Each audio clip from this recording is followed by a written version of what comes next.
Good afternoon. Thank you for joining us for our virtual speaker spirit series. I'm Carrie from Our Safe Canada, and today we have Eleanor Carrara joining us from Montreal, Quebec. Thank you for being here, Eleanor. Thank you very much for inviting me, and thank you to the audience for participating today. Well, Eleanor's going to be talking today about the Canadian Universities Initiative. First, some information on Eleanor. Eleanor Carrara has been a committed lifelong environmental and animal rights activist with a focus on transitioning institutions to a plant-based food system. In 2020, she launched the Canadian Universities Initiative, which she's going to be talking about today. The focus here is to encourage university leaders, food service professionals, and students to transition towards plant-based meals. Eleanor is also the co-founder of the Plant-Based Cities movement, the outreach and policy lead for Canadians for Responsible Food Policy, and a member of the Coalition for Sustainable Food Transition. Now, before Eleanor starts her presentation, we just have a few notes for people. Eleanor will be speaking for about 40 to 45 minutes. There'll be approximately 15 minutes time for questions after the presentation. Please enter any questions you have in the comments section on Facebook or YouTube. And after this live stream, we will be doing a draw from Bacon Supply for a $25 gift certificate. And if you put in a question, you're automatically entered. All right, now let's turn this over to Eleanor. Thank you very much, Carrie. Just want to be sure everyone is seeing my full screen here, correct? Yeah. Thank you. So in addition to the universities, we also have the Plant-Based Cities movement, which addresses institutions. And we're also doing work with schools in combination with the Plant-Based Cities and the Canadians for Responsible Food Policy. Food systems affect almost every part of our lives, as they are at the intersection of health, environmental sustainability, animal welfare, our economy, and labor. Therefore, it is important that food systems are healthy, both for us and for our planet. These are some of the graphs that I've been using during the university presentations to show the significant difference between the environmental impacts of animal-based food and plant-based food, especially the ruminants and the lamb. In total, agriculture uses over 4 billion hectares of land. If the world went vegan, we would save over 3 billion hectares. This would be a major opportunity to restore our planet back to health and to reforest and rewild our land. This chart is from the April 2022 Climate Adaptation Report by the University of Waterloo on irreversible extreme heat. If we look at Toronto, for example, between 1976 and 2005, we had roughly about 10 days that were greater than 30 degrees. In the low carbon scenario, we would have about 40 such days. In the high carbon scenarios, we would have 55 such days. That means the whole summer, we would be having extreme heat over 30 degrees. I'll just touch upon the Canada Food Guide and Planetary Health Diet. The Canada Food Guide was revised in 2019. Meat and dairy are no longer separate food groups. Both animal and plant-based proteins are in the same quadrant now. And this food guide recommends choosing more plant-based proteins. In 2019, the Eat Lancet Commission developed the world's first scientific targets for healthy and sustainable food systems, including the planetary health diet, with defined daily consumption ranges for each food group. The portion of dairy and animal source protein, as you can see here, is very small, probably about 10%. Worldwide, in order to achieve this plate, we would have to reduce the consumption of meat by 50%. But in North America, because of the high consumption of meat, we would have to reduce by 79%. So that's extremely high. Shifts in dietary patterns are essential in order to meet the Paris Agreement. Even if we follow all other strategies to reduce carbon emissions, but do not address dietary shifts, the world will fail to meet the Paris Agreement. Now we'll go through the key aspects of the university initiative.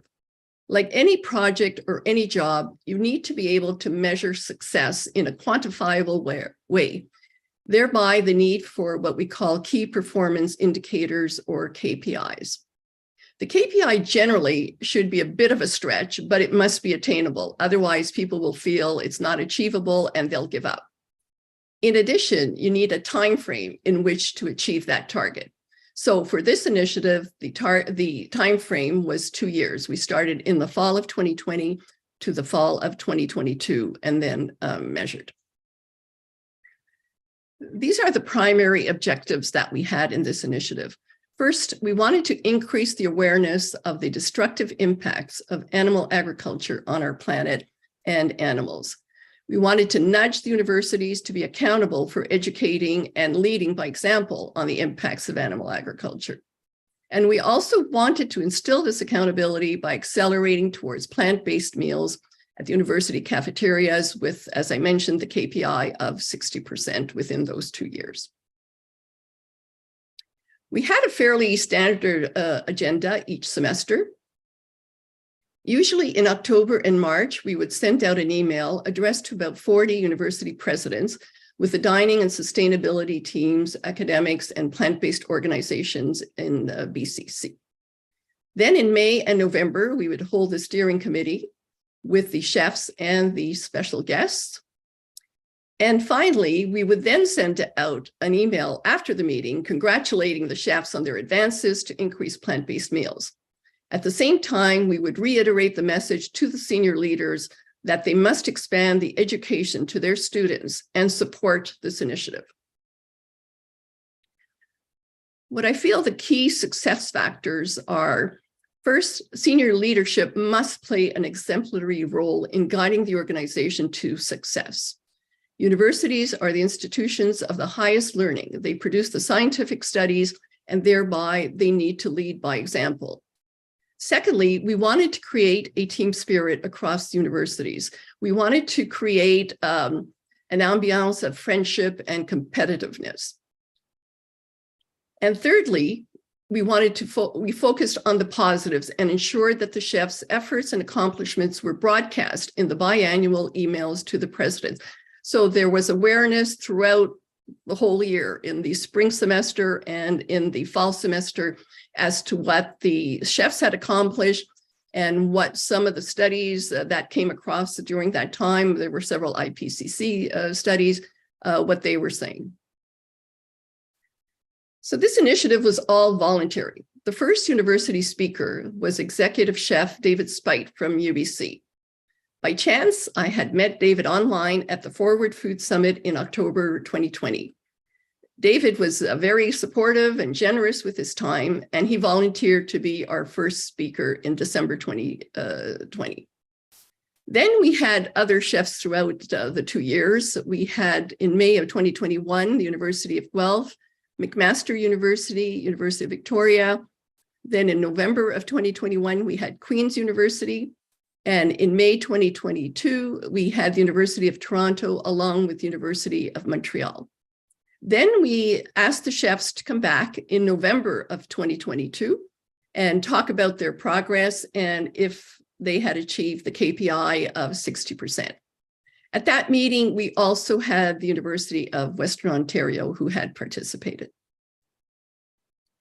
In addition to those universities, we had other universities who had not presented, but did participate in various ways. We had McGill and Concordia, who will be our speakers actually this coming November. We had York University, Waterloo, and Dalhousie. And we want to thank all the universities, both the speakers and those who had participated. In addition, we had other speakers. We had Greener by Default and HSI Canada, who were really instrumental in the success of this initiative. Greener by Default had provided a lot of training in January of 2021 to, I think it was close to 10 universities. There was a lot of excitement. It was called Default Veg at the time, and it was a new concept, and there was a lot of interest in it. We also had other speakers. We had Dr. Marco Springman, who presented in February of 2021 to the student governance teams across Canada. We had Gerard Bishop in December of 2020. And we had Alison Lenthal from the Physicians Committee for Responsible Medicine. We also had support through letter writing campaigns, such as from Dalhousie and McGill. Holly from UVic, who was just amazing, set up a website dedicated to plant-based universities and posted some of the university presentations and videos. And we also started the Plant-Based U, the student arm of this campaign, with Lindsay Kaesla. We worked with other student groups, and they were always invited to the various steering committees that we held. So there was a wide audience that we had reached out to. If we look at the number of full-time students amongst those 10 universities, that represents about 400,000 students. This does not include the part-time students. Now, I don't know how many of these go to the dining services, but let's say if we take 10%, for example, so that would be approximately 40,000. So 40,000 students are being exposed to the changes in their dining areas. And that is why working with large institutions gives us a higher return on the effort invested. That is why we try to maximize leverage. We're not many people, so for the amount of effort we put in, we want to make sure that we address as many people as possible. It's not a one-to-one relationship, it's a one-to-many. And with the other 4 universities, York, University of Alberta, Waterloo, and Dalhousie, that student population was another, let's say, close to 150,000. So between the two, it would have been a reach of about 500,000 students. After we had finished last May, we held a brainstorming session, and it was actually one of the chefs who asked to have it. He was quite excited about everything that had been going on. And so we put together a group of dining service peoples, academics, and plant-based organizations. And we looked at some of the guidelines to increase plant-based meals, what substitutions we could use to go plant-based, and some marketing strategies, and also some technology. And it was actually quite a successful brainstorming session. We talked about the 5 P, the target areas, the product, the placement, the presentation, the promotion, and the people. And this is part of the World Resource Institute playbook. And this goes into quite a bit of detail, the top 23 strategies that can be used in terms of the product placement, presentation, promotion, and people. So let's go into the results. So what I had asked of the chefs, I sent them an Excel spreadsheet to each of them to fill out, broken down into 3 categories: vegan, vegetarian, meats and fish, and summarized results on these following slides. So here you can see these red bars are the percent meat and fish, all the animal-based meats. Not the vegetarian portions like dairy and eggs, let's say. So if we look at UVic, in 2020, they were at 72%. They went down to 59%. UBC was at 70%, down to 50%. University of Montreal went down from 53 to 47. Queen's stayed about the same. The University of Guelph was at 45 and went down to 28, a drop of 17%. And University of Toronto was 38 down to 35. And just to specify that for the results for the University of Toronto, this represents St. George, the St. George campus residence dining. It was a subset. If we look at the vegetarian and vegan results, the orange is the vegetarian and the green is the vegan. Everybody went up. There was a little drop here, University of Montreal, but this is the vegan portion here. But they did go up substantially on the vegetarian piece. And the best score of all was 58% with the University of Guelph. They had gone up 23%. So the good news is that really it was highly successful. Like I said, the 60% was a stretch, but what was important was really the progress that they had showed effort within a fairly short period of time for a large institution like universities. So we were quite pleased with the results. And additionally, we had the results provided by some of the other universities that were not speakers, McGill University of Waterloo, Concordia, and University of Western Ontario, who actually did present at our alumni meeting. So we'll take a look at just some of the brief menu highlights from some of the universities. So this is the University of Victoria. They were the first that I'm aware of during this initiative to measure their food emissions. They measured them in 2021. So they developed menu strategies to reduce food-related greenhouse gas emissions, because they'll eventually, that was sort of the baseline, and then they will measure again and see how much it dropped, and I'll show you the graph shortly. Here are some of the changes in the menus that the University of Victoria had done.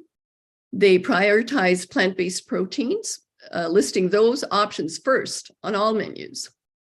They reduced or replaced beef, pork, poultry, dairy in menus by 50%. They eliminated all lamb products. It's one of the highest carbon footprint proteins. They eliminated beef chili. So now they're only serving vegan chili at all the outlets. They introduced the 50-50 burger. Along with UBC, they have the same 50-50 burger, and it's the only burger, at least at the Cove. Half plant protein, it's pea protein, and half beef.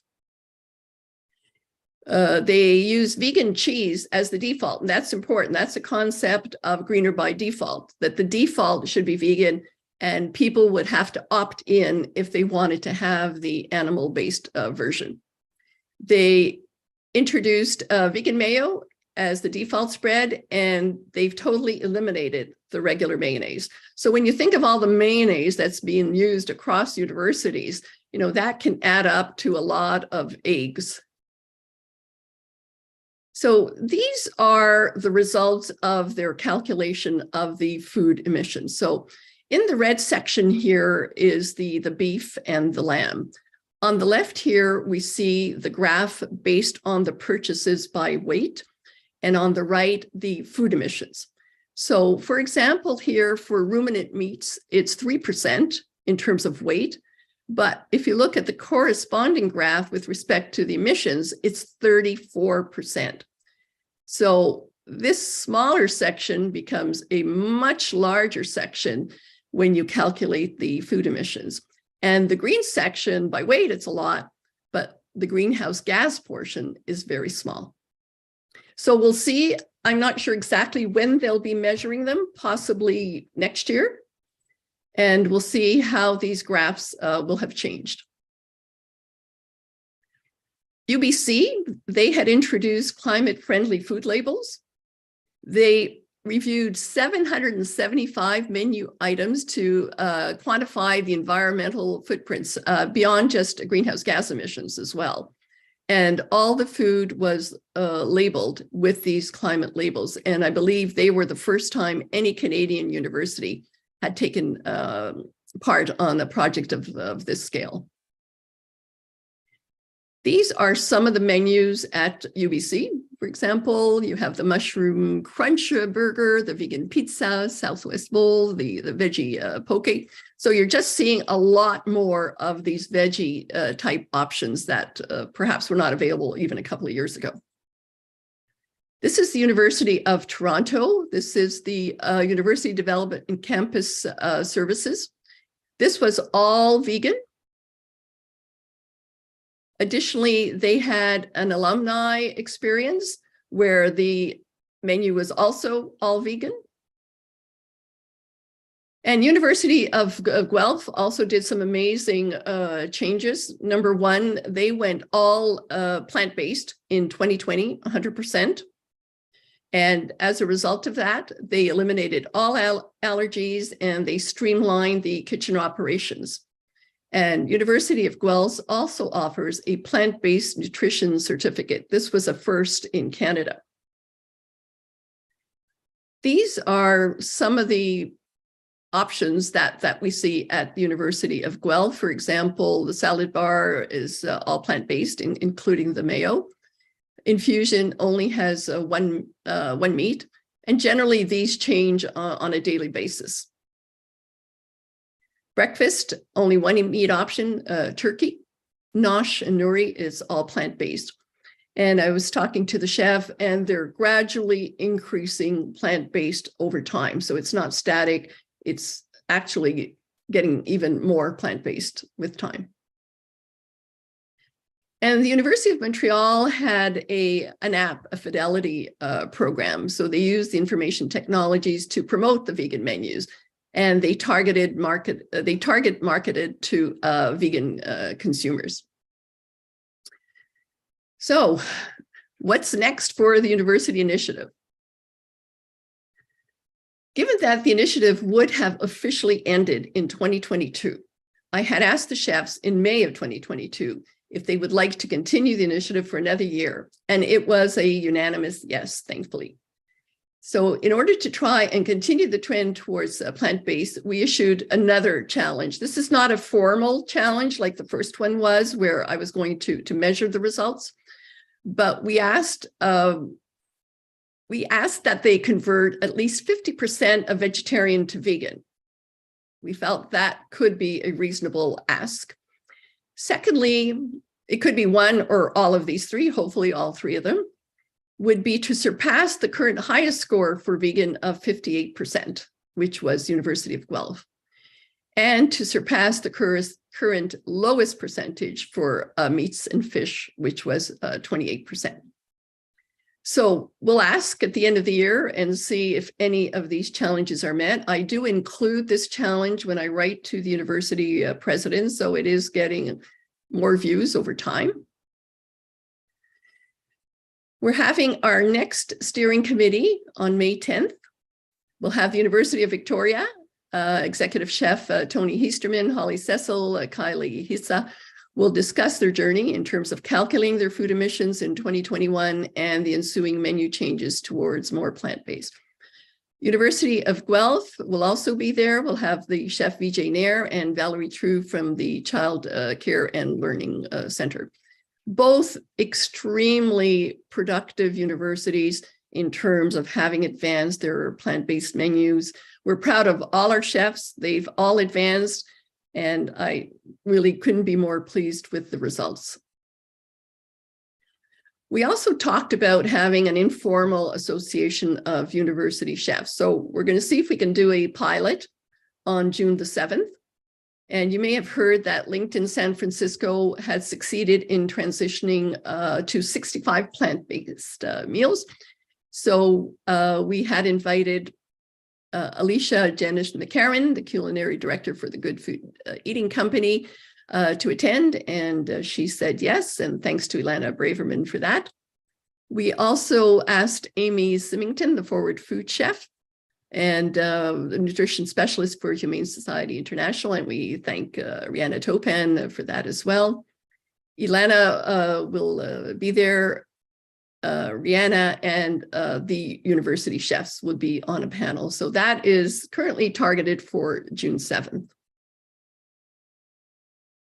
And our last steering committee this year will be on November the 8th. To date, McGill and Concordia have volunteered. So we'll see, there may be another one, but for now it looks like we'll have at least 2 more universities.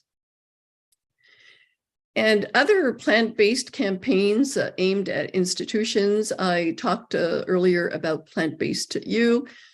We've had some success there. I won't divulge anything quite yet until we have that firmly in hand.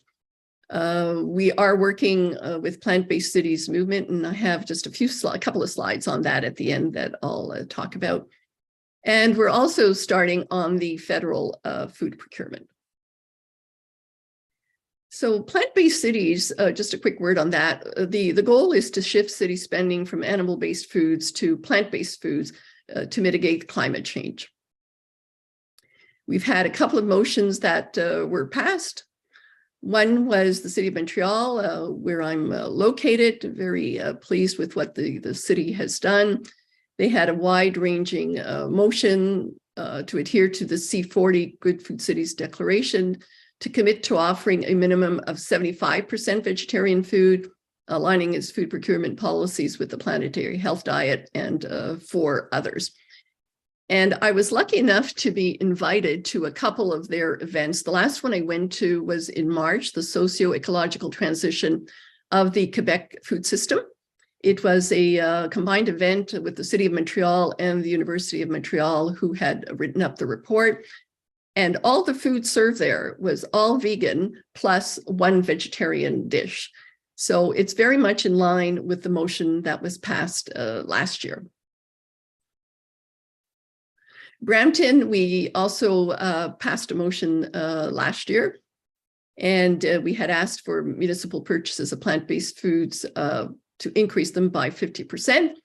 And the motion that passed was to transition a substantial amount to plant-based, and that is also currently being implemented. So if you're interested in joining our Plant-Based Cities movement, please contact us and we can give you more information. So first, I want to thank all our university chefs. Really, they were amazing. I think it went beyond what I would have expected, and I'm extremely proud of all of them for their goodwill, their efforts, and their results. The students, we had student support, we had organizational support, and of course, I want to thank our audience. So that is the end of this piece.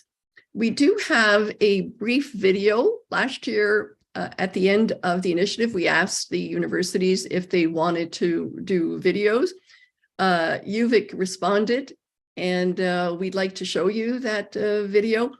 So I will stop sharing for now. And John, maybe if you could just bring it up, please. Thank you very much.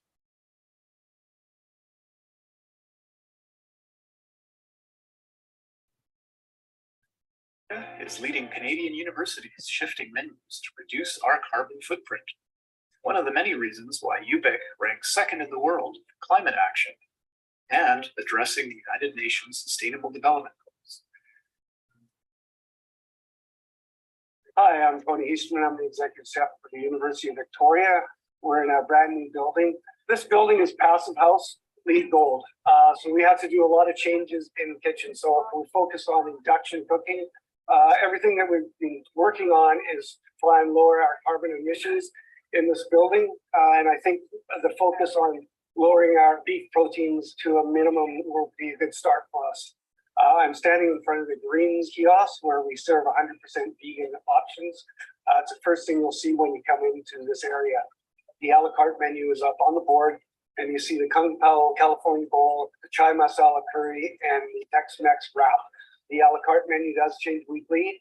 We have our daily chili. It's such a good vegan chili that you actually don't have to add any meat to it because it's so good. All around, we have the shawarma, we have the grill, we have a pizza, we have a deli, and then we have a stir-fry section, plus a lot of grab and goes here at the university. Each one of our kiosks will have a vegetarian option in each area.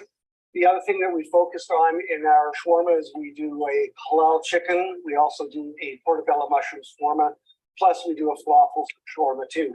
We also have the pizzas where we do serve a vegetarian and a vegan pizza. And then once again, our sandwiches have a large options of any vegan, vegetarian options. And our grills and our food service areas, we default to a vegan cheese, a Daya cheddar. And then also we have our stir fry station. All our sauces except for our pad thai sauce is vegan. we're at the grill. This is our 50-50 burger. It's 50% ground beef and 50% pea protein. It's a 5.33 ounce patty. It's one of the burgers that was started by David Spite at UBC to lower the beef consumption here at the universities. I was very fortunate to go to UBC with my executive Sue, Chris Bailey, to Forward Food. This is where it first started for us in trying to lower our beef consumption. So with Forward Food, we basically moved towards greener by default to kind of amalgamate everything together to make sure we're all focused on more green options here at the universities.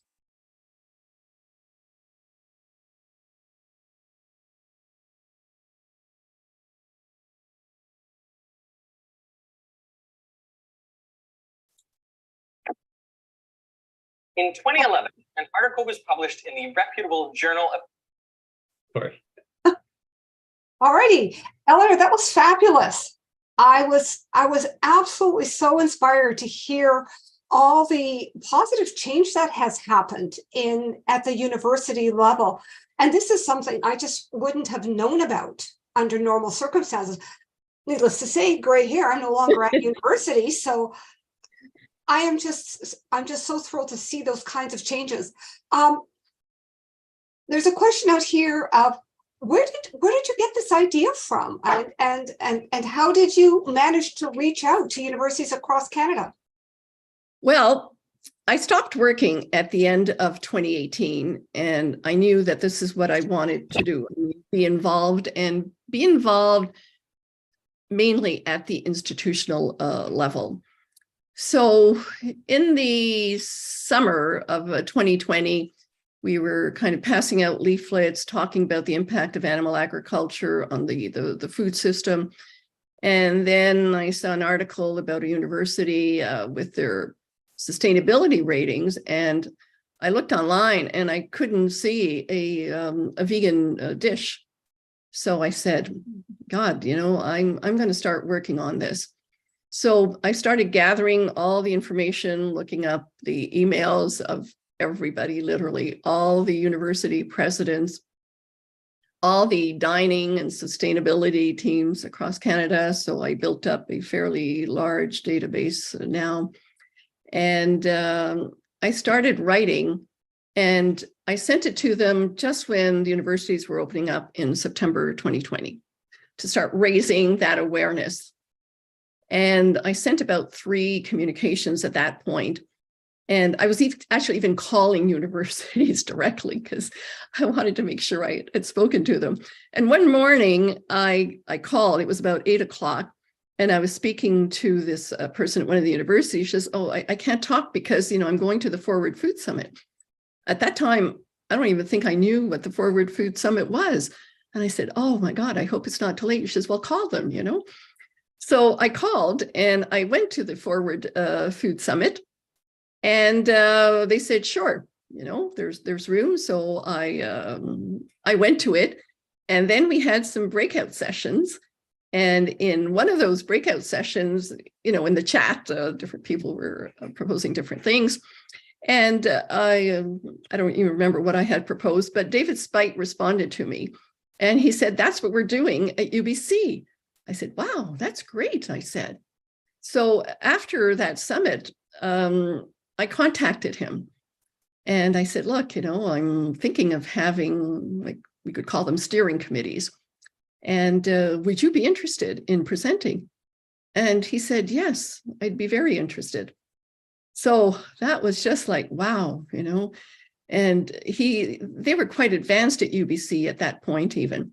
So he was the first one. And I had also asked Gerard Bishop, the environmental scientist from Australia, to be on. So we had really 2 great starting speakers.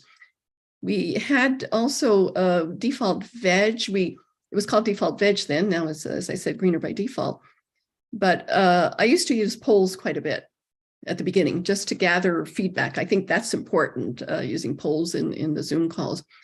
And I asked if they would be interested in training on greener by default. And as I mentioned earlier, quite a few of them, and I can't remember exactly, but somewhere between 8 and 10 were interested. So we had the session with the 8 or 10, and then we asked, would you be interested in a one-on-one session? And a few of them had said yes. So Ilana and Joey at that time, thank you very much.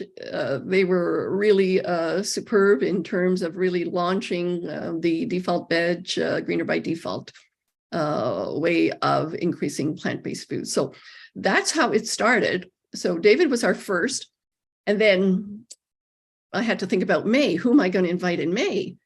And I found people were interested. I said, wow. I had 3 people who were interested. So I said, okay, we'll have a panel discussion this time. So anyway, that's sort of the long story shortened down to whatever, 2 minutes.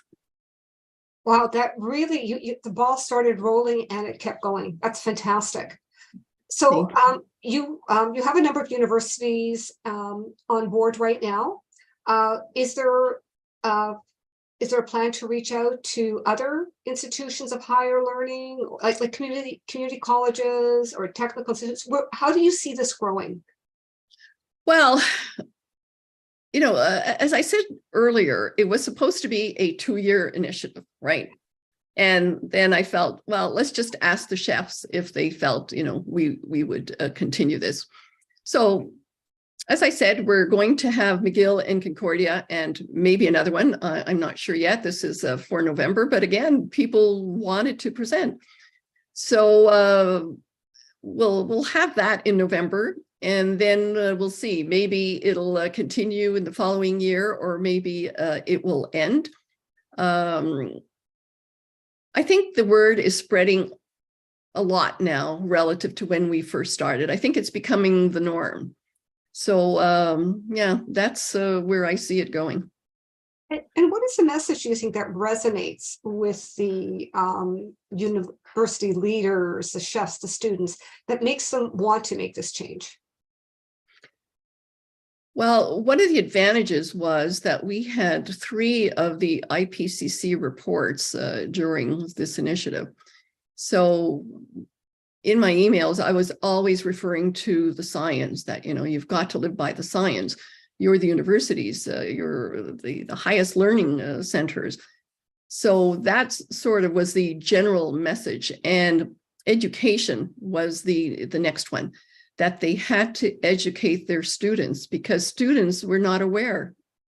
Even though, you know, they are the younger generation, there's a lot of them that are aware, but not everyone is aware to the extent of the damage caused by animal agriculture. So that's the message that I usually always ended my messages with in the email to the presidents. Now, I'm just wondering if there's a movement. Actually, this is a question from somebody else. If there is a larger movement among head chefs at large institutions to make menus more sustainable, like beyond the universities. Just wondering if you're aware of anything, and the lessons that the universities are learning, and the progress that they're making. Is this something that could be used, do you think, to help inform a movement, maybe within private companies, hopefully, you know, other government institutions, etc.? Well, for example, greener by default, you know, they are going to institutions specifically, cities. I mean, we saw the motions that we had here in Canada, and hopefully we'll have more. We've got other cities, New York City, for example, because of Eric Adams, Mayor Eric Adams has really progressed significantly. So it is spreading, and different institutions are perhaps targeting different markets in there. The word is getting out. I'm sure it could get out more. But yeah, we won't stop. As I said, we're working on 3 areas, including the schools.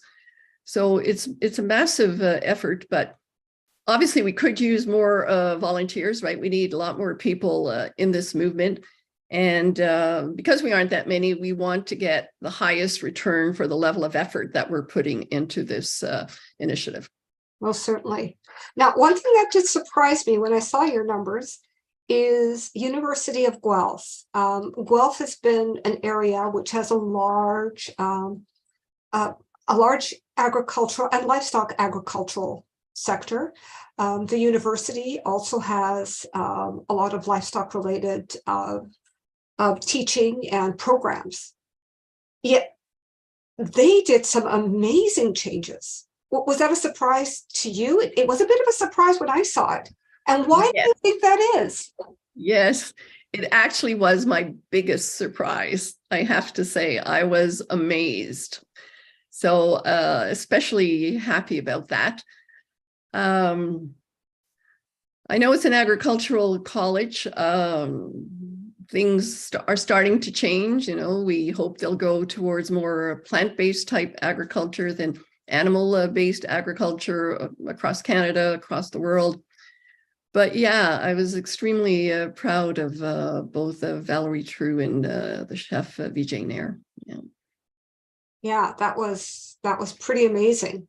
So when we focus on climate and the impacts of animal agriculture, a lot of people might be looking at switching rather more plant-based, but switching their meats from ruminants to birds. Remove the lamb, remove the beef, then we're okay.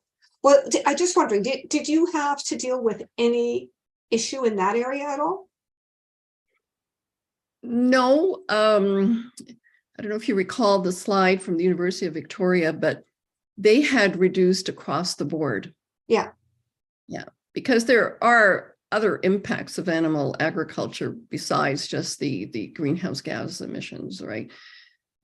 You have to deal with the deforestation while there's grazing, obviously, but also for animal feed, all the soy that's being produced. Yeah. And the amount of tropical forests that are being cut down for animal feed. You have all these zoonotic diseases that could be spread by especially like the avian flu animals, chickens and so on, kept in these large equivalent of factory farms, for example. So it's more than just the ruminants. And I'm glad that the chefs have looked at that and they have reduced across the board. I think if you looked at the examples that I had from the various universities, they were down across the board. It wasn't just the ruminants. And the ruminant at University of Victoria and UBC, and also University of Toronto, they're mixed burgers. The beef burgers are mixed burgers, 50%. And I think at University of Toronto at the time, it was 70-30, but UBC and UVic were 50-50. Wow. So I have a question here.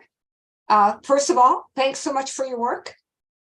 Do you have thoughts on ways to transition university catering menus, those that would be used at meetings and events, to reposition plant-based options so they are no longer the special request meals over the sideboard? I do realize you had some success with that at one of the universities where you said they offered vegan and where they offered a get-together and they had vegan meals, but is that happening at other universities as well? And if it isn't, how do we make that? How do you see that happening? Do you mean specifically for catering events? For catering events, yes. Yeah, we didn't really talk too much about catering events, but the theme should transcend both cafeterias and catering events. I don't really see them doing anything different. I mean, it's a change of how we eat. It doesn't matter what event or place we're at. It should be across the board. That's the way I see it. And that's the impression that I'm getting from the chefs. So I imagine that it is that way. And probably even more so, because if you look at those two events from the University of Toronto that I showed, they were 100% plant-based. Yes, yes. And that is, do you have any idea what the reaction was from the people attending? No, unfortunately, no. I didn't ask for the feedback at the time, but I imagine it was very positive. And if I look at the city of Montreal, for example, they are events, right? And there's definitely carnivores at those events, and nobody complained. Nobody said, "Oh, where's the meat?" So yeah, I don't think it's an issue. The food is becoming more flavorful, more, I don't know, just appetizing to look at and so on. And I think the movement is growing. Obviously, we'd want it to grow even more, but I think it's definitely a trend, and we expect to increase that volume, hopefully even more this year.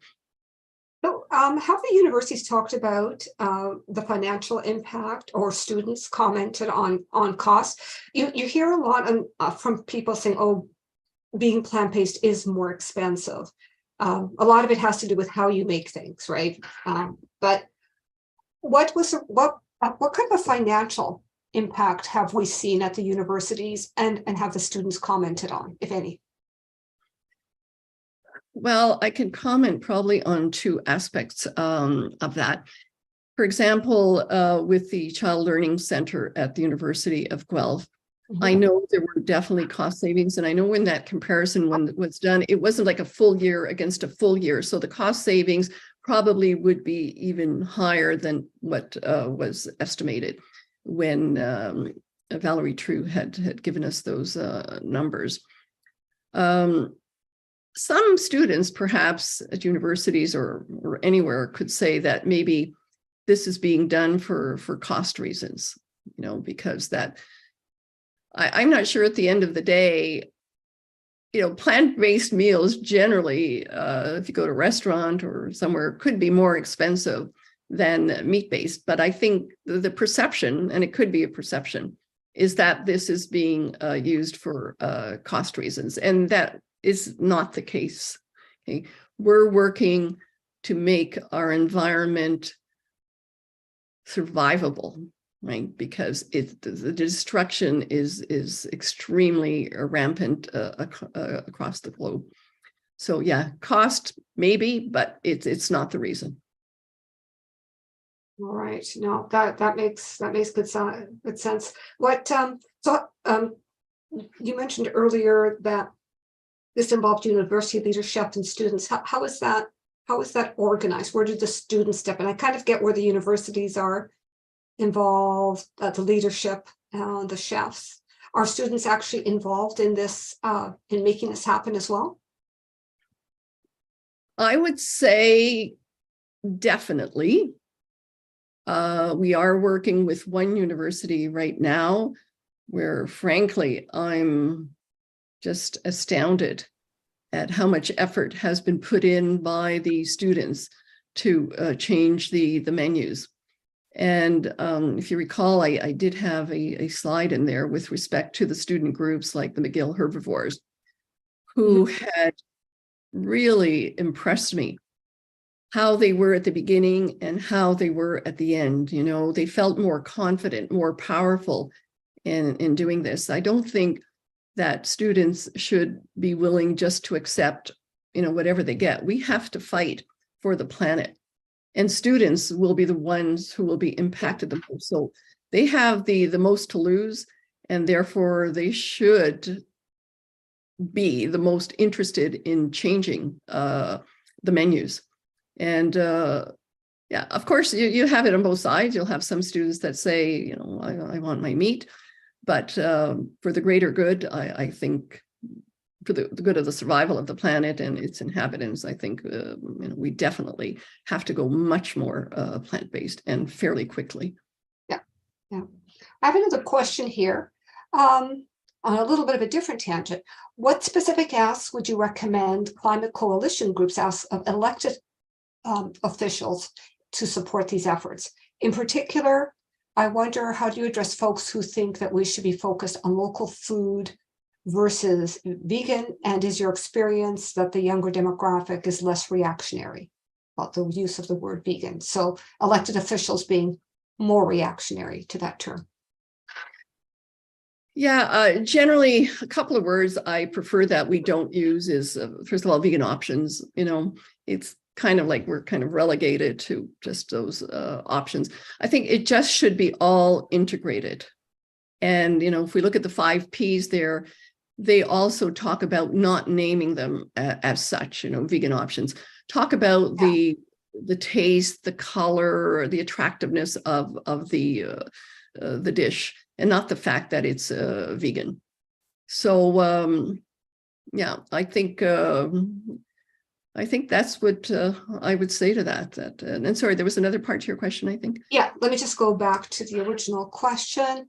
And what specific asks would you recommend climate coalition groups ask of elective officials in support of these efforts?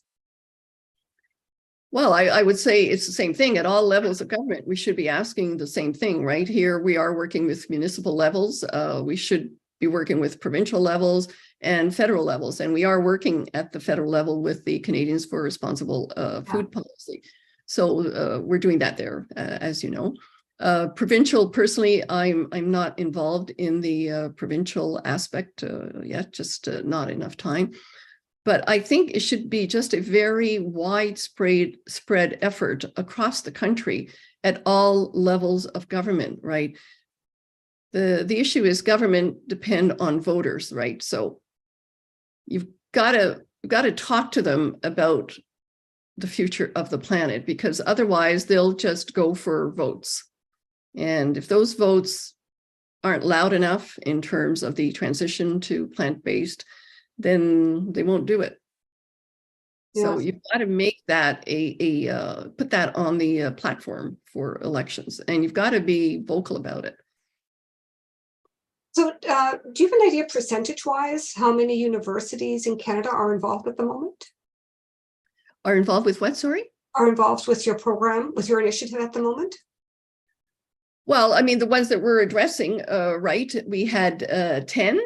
Yeah. And we had those other 4 or 5 that we're still working on that were not speakers. So let's say about 14, 15 universities. And that would be like the top universities. I mean, there's a bunch more universities for sure. But in terms of student population, I think we've captured pretty much all the top ones in there. Okay, that's really interesting, because I couldn't quite get a feel for how that fit into the grand scheme of universities in Canada, because I just don't know. Yeah. Well, like I said, there's 500,000 roughly students in those universities. Yeah. And in terms of full-time, I think the total number is about 1.1 million. So in those 14, 15, we've addressed about 50% of that. So we don't have a lot more time for questions, but I have one here that's what excited the chefs the most about this? What did they enjoy the most about doing this? Well, I guess there's maybe a couple of things. I'll go back to David Spite. Mm-hmm. I think he's truly a leader, and we had several university chefs at that presentation in December 2020. I think David started the movement. He had trained chefs on forward food, so I think he was already a well-known chef in amongst the university chefs. So I think he was very inspirational. I think when they also saw the science that Gerard Bishop had presented that December, it was pretty frightening that we were passing the planetary boundaries. Mm-hmm. The fact that we had default veg there, this was a new concept. And as I said, there was quite a bit of excitement after that meeting to sign up for training. And so everything kind of opened up after that meeting. Okay. And is there any information from the various cafeterias on how the sales are doing? I haven't heard anything negative. And generally, if there would have been, I would have heard about it. So I imagine they're good. And when I spoke to one of the chefs, I mentioned that a little bit in the presentation, is that they continue to increase. It's not static. You know, like it's not like, okay, we've reached whatever 50% or so, and we're going to stop there. And as we had also suggested, you know, go for the easy things first. And this is one university that we're working with too, who we were speaking with about a month ago. I said, baked goods, nobody's going to be able to tell the difference. The eggs, the butter, the milk, we can change that very easily. Nobody's going to even notice that. And I have a colleague who comes here for dog training. And she said she's not a vegan, but she said, I prefer the vegan desserts. So that's an easy win. Yeah. And then all the plant-based milks, there are so many things that could be done with nobody even really noticing. You don't really have to make a big fuss about the fact that, okay, we're changing this to plant-based, just do it and use it as the default, right? So if they don't want that, they can choose the animal-based version. No, that's true. I've always, one of the easy ones that I say is switch your dip to hummus. Yeah, exactly. I am actually really surprised that they switched from all that mayonnaise and to a vegan mayonnaise, because that is everywhere. Everywhere. University of Victoria, that is absolutely everywhere on all their sandwiches and everything. That's a huge impact. Yes, University of Guelph, the same thing. I mean, nobody complained about that. You can't tell the difference, especially mayonnaise. So well, yeah, good for the easy wins. Yeah, and when you think about all the things that go into the sandwiches and even into the burgers, once you start layering it with your mustard and your ketchup, and you have all these flavors on there, I don't even know what people taste when it comes to the meat anymore. Exactly. Right. So it's all the condiments, right, that make the difference. Often it's about spices, it's about condiments, and if those are good, it's going to taste good. Yeah, I just find it. I just find what you've done here to be amazing, and I'm really glad at how it sort of started as a bit of an idea, and then the ball got rolling with you and the UBC chef. Yeah, I was surprised, and there was a bit of luck, as I said. I happened to have called that person who told me the Forward Food Summit was on. In the breakout, I happened to meet David Spite, and he was just so great in giving of himself, and being that first chef, I think he inspired a lot of the other chefs. And I would say a big thank you to all of them. This would never have gone as far as it did if it wouldn't have been for their graciousness in accepting this and moving forward. And as I mentioned, that brainstorming session that we had last June was an initiative that was brought up by one of the chefs. It wasn't myself. Yeah. Said, why don't we have a brainstorming meeting? I said, yeah, that's a great idea. So just out of interest, in that brainstorming meeting, what kind of ideas did the chefs come up with? And we only have a few minutes here, so just one or two would be great if you remember that. Well, I think one of the big things was the 50-50 burgers, the 70-30 burgers, the baked goods, the plant-based milks, and then just again naming those dishes in such a way that they're appetizing. And of course, they've got to be flavorful, right? Yeah, but I think that the plant-based cuisine has really changed over the last 2-3 years of this initiative across the board. Well, Eleanor, this has been a wonderful learning experience for me. I thank you, and I thank all the chefs and university leaders and students involved in making this happen. It really makes me feel like there is a real positive change that's happening. Maybe not at my age level, but at a younger age level. This is great. Love to hear it. It's very important for them. And I want to thank you, Carrie and Ursa, for having me. And I do want to express my gratitude to all the chefs, all the support teams, Greener by Default, HSI Canada. There were so many teams that were involved. This involved a lot of people to make it successful, and their attitudes. They weren't resistant to it. They, like I said, developed that camaraderie, that little bit of competition. So yeah, big thank you to all the chefs out there. And a big thank you to all our listeners and people that tuned in, and the people that are going to be tuning in later because the timing may not have worked for them. Thank you, everyone. Thank you, Eleanor. We look forward to seeing having people come again to our next Earth Safe speaker event. Have a great evening, everyone. Thank you, Carrie.